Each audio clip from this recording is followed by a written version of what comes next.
நான் எதையுமே தொடலையே. ஆனா எல்லா டப்பாவும் ஆடுது.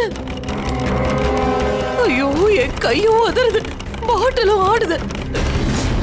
ஐயோ, மாத்திரை மாத்திரை மாத்திரை முடியலையே.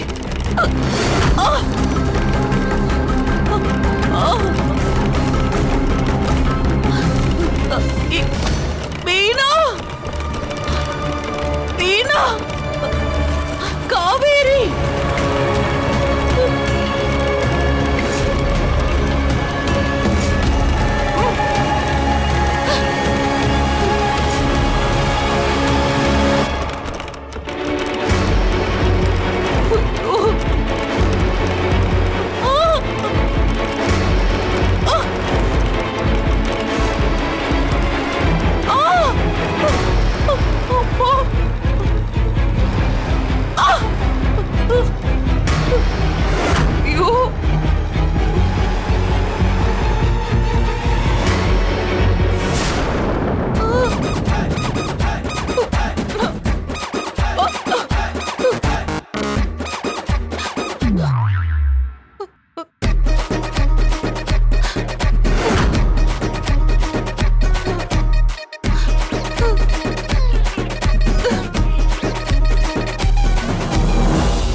என்னடா அது?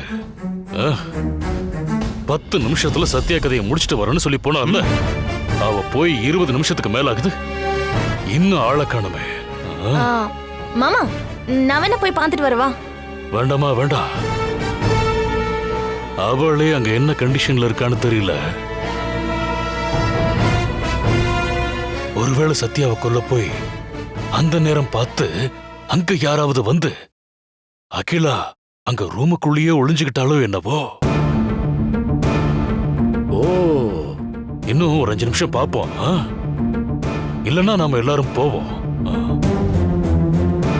அண்ணே, அண்ணி இந்நேரத்துக்கு சத்யாவோட கதையை முடிச்சிருப்பாங்கன்னு நினைக்கிறேன். அவ கதையை முடிச்சிட்டு அப்படியே சிங்கம் மாதிரி நடந்து வந்து நம்ம முன்னாடி நிக்க போறாங்க பாருங்க.